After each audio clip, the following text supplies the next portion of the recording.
Hi, today we're going to look at some much lower cost soldering stations. You're probably quite familiar with some of these systems. So these are the T12 compatible compact soldering stations that you often see on Aliexpress and Banggood and all of those.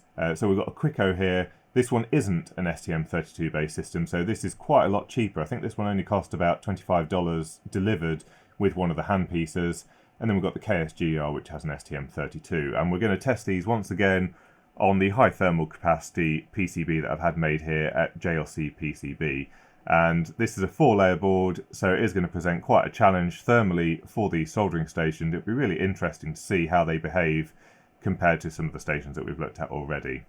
And as you can imagine, both of these systems are available at Banggood as well as AliExpress. I'll put links in the description down below. The Quicko is just £19.20 plus £1.14 delivery to the UK, so really quite a cheap system. The KSGER with the STM32 is about £47, so about £50 delivered, but it does have that more capable system that we can then load some custom firmware onto. So both of these are the version without the AC to DC converter in, and what this does is it allows us a little bit more flexibility as to how we power these. So for example, you could rig up a power tool battery or a lithium pack to power these if you wanted to. You could run it from your lab power supply, or you can pick a much safer AC to DC converter compared to the ones that they normally include in these units. So as you can see, these are pretty empty inside, just the PCB at the front, a power jack and a switch. This one is the Quicko T12 and it has a really low cost microcontroller. There's not a lot of information about it, but it's an SC92F7462, which is an 8051 core microcontroller. So really quite a basic device. There's just a 7805 voltage regulator, a power switch, so a MOSFET, and then it's driving that OLED directly. And we've just got the cable to the connector just being fed in there. So really not a lot on this device at all. In the KSGER, this one is a version 2, but I found that this PCB seems to most closely resemble actually the version 3 of these Quicko STM32 PCBs. So it's got an STM32 in the middle here, a little beeper, we've got a MOSFET, a voltage regulator and a bit of memory, and again we've just got the OLED at the front and the connector off to the handpiece. So not a lot at all in here, and the thing that we're going to do different on this device is there is some custom firmware that people have been developing to run on these devices. I did a review of this quite a long time ago. I'm going to load the new version of the firmware onto here and we'll see how that behaves and what extra functionality that gives us. So this is the repository, and it's a piece of firmware that allows you much more configuration over these STM32 systems, and there is an eVblog forum thread that goes along with this. So I'll put a link to both of these in the description down below. But the project started with PT Dreamer's firmware, and this guy has then modified it further to allow a lot more configuration and also make it work across all of the different STM32 stations. And if it doesn't happen to be compatible with your particular system, because we've got all the source code here and the way that it's been written, it's quite easy to modify it for your particular station. But what you can do is go through to boards, pick your system, so we can look at, say, the version 2, and if this looks like your soldering station, for example, you know, it's got the picture of the ones that it's compatible with, then you can go through and you're pretty sure that this is the right one, and you just copy the firmware into the right directory, and then you can build it in STM32 IDE, which is what I've just done here. And mine, as I said, most closely resembles the version 3 of the KSGER boards. So we're going to load this onto this device now. So let's power it up. And we've got a new splash screen here. And then because we've got no handpiece connected, it's not reading any temperature properly. So go through to the menu, stuff to do with the iron first, so min and max temperatures, the standby temperature, and the amount of time before it goes into standby, then the sleep timer as well, which is when it turns off the heater. We've got the heater resistance as well as the power limit, which I think we can change to pretty much almost anything. I think we'll leave it at 80 watts for these T12 cartridges. We've got the ADC time, so I think this is how often it takes a sample, because on a lot of these systems you have to interrupt the heating to take a reading from the thermistor or the thermocouple, because it's actually wired in series with the heater. Then we've got a few other settings about the control. Under system, We've got a profile, so T12 is what we're using, but the firmware is compatible with the C245 and C210 handpieces. You do need to rewire them so that it works with this connector. We've also got the LCD contrast, auto dimming. We can change the direction of the encoder if you prefer it to work the other way. How it wakes up, so these handpieces tend to have a sensor in it, and this is for shake mode to wake it up. And yeah, quite a few other settings. Buzzer turned off, units in degrees C.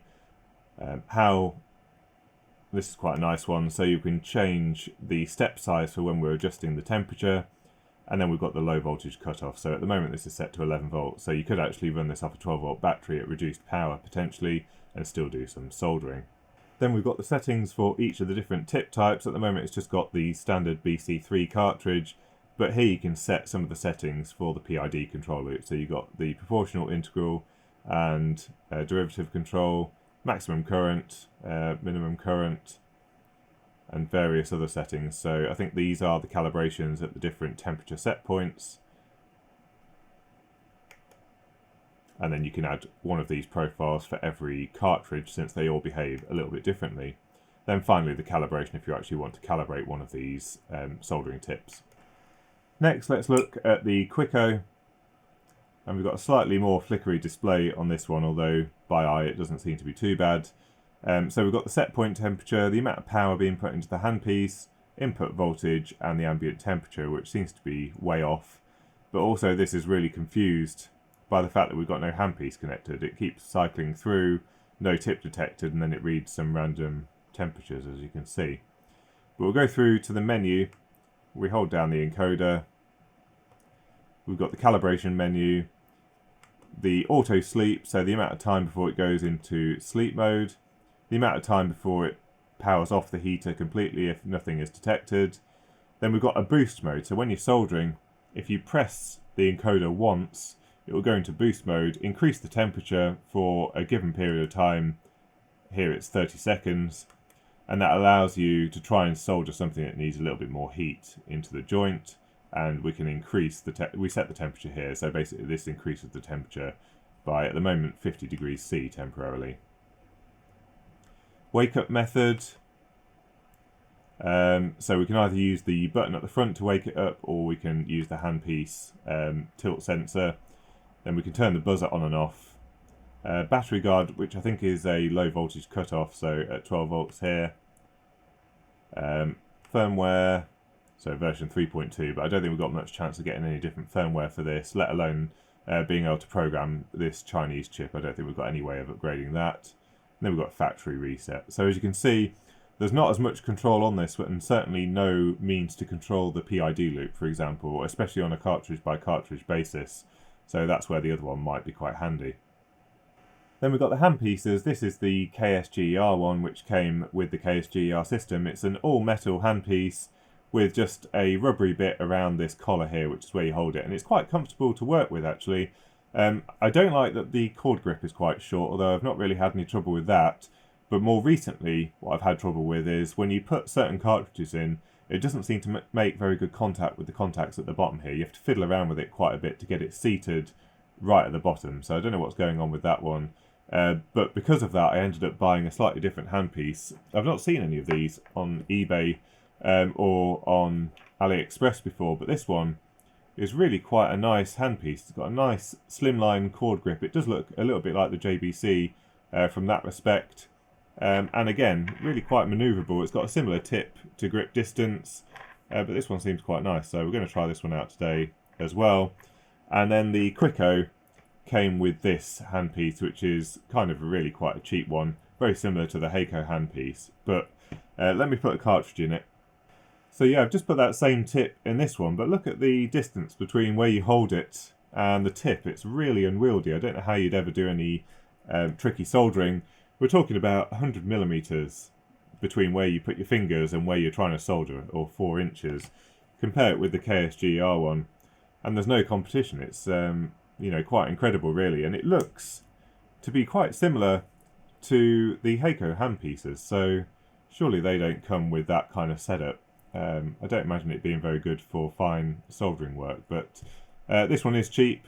It doesn't feel too bad actually. It's got this sleeve that goes over the plastic here, I presume to make it a little bit more comfortable to hold. I don't imagine this one gets hot at all, considering how much exposed tip we've got here. All the heat's going to be radiating off here, not all the way back here. But yeah, quite an unusual design. I wouldn't have expected it to be quite so extreme.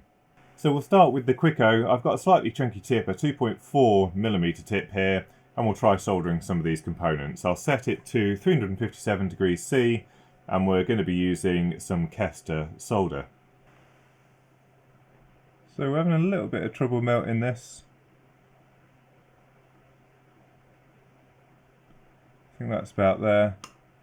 Not the finest bit of soldering. Let's try the other leg.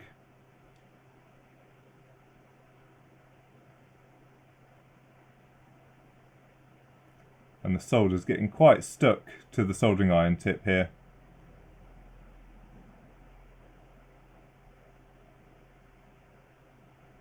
Let's try soldering the top tab.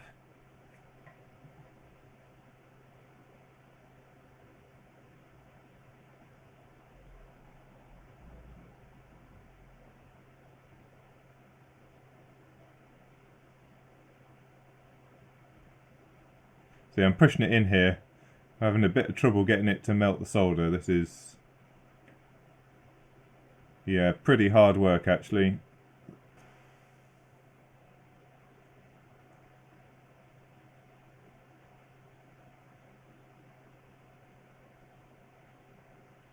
You can see it's not really flowing into the hole. We are able to melt it, but it's taken a while for that intermetallic joint to actually happen. So I think the PCB is just slightly starting to warm up now.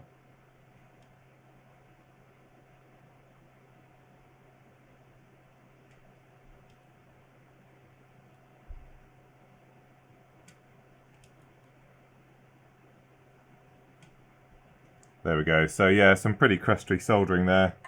So we'll lay a little bit of flux on these pads just to give it the best chance of doing a decent solder job, although obviously flux doesn't change the melting point of the solder.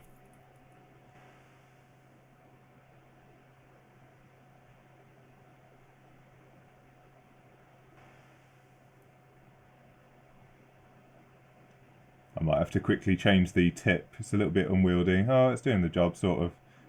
It's taken off a bit of the solder mask. There we go, we kind of got that one soldered.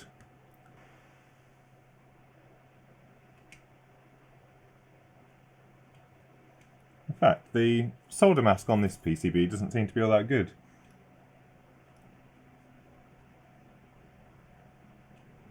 It is getting damaged quite easily. Obviously I have got the tip set quite a high temperature, but anyway, you can get an idea for what's going on. There's some absolutely dreadful soldering, but you can see what this Quicko station is capable of.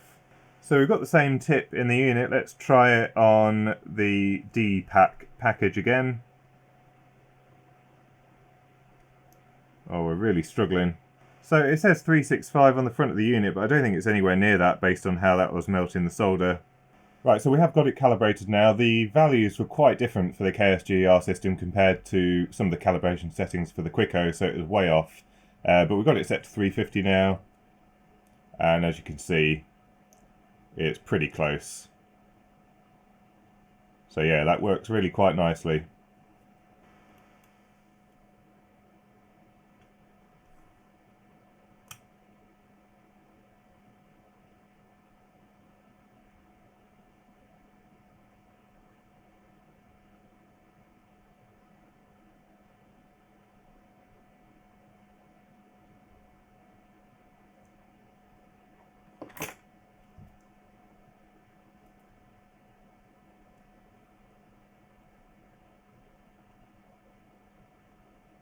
And yeah, we're still struggling. It's exactly the same. The temperature readout on the station is still reading exactly the same. It's not really dropping by more than about 1 degree, but it's really struggling with this particular tip. Let's try one of the larger ones to solder that pad. So we've got a chunkier tip on here, which should give us a bit better thermal contact.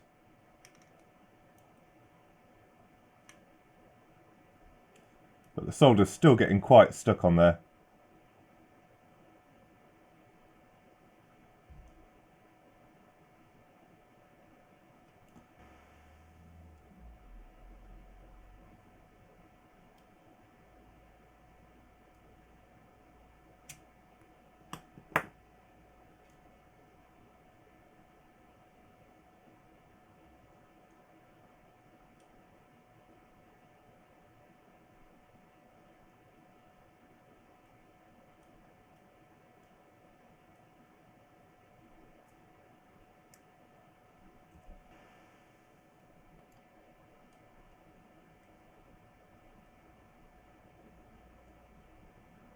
And it's stuck again. There we go.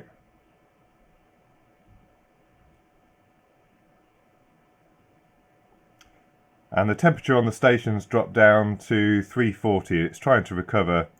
So the tip is obviously having a much better effect by using the slightly larger one. So as you can see, there's not really much difference on a high thermal capacity board between the two stations. It seems like these T12 cartridges are the limitation, and this is a very difficult board to solder with. So I was expecting this kind of trouble to start with, but it just makes soldering really, really painful. I tried various different tips. This is about the only one, which is quite a large tip, is about the only one that can get enough heat into the through-hole parts to be able to start melting solder onto the PCB. But as you can see, it's not really the right tip to be soldering these with. So next up we'll do the 2p coin test, and I've got two tips here, both 5.2mm, but this is a genuine Hakko one, and this is a Quicko soldering tip. And because it is a larger tip, we should be able to get more heat into the coin, so it will fare better than the soldering onto this PCB. Let's take a look and see how it compares to the other soldering stations.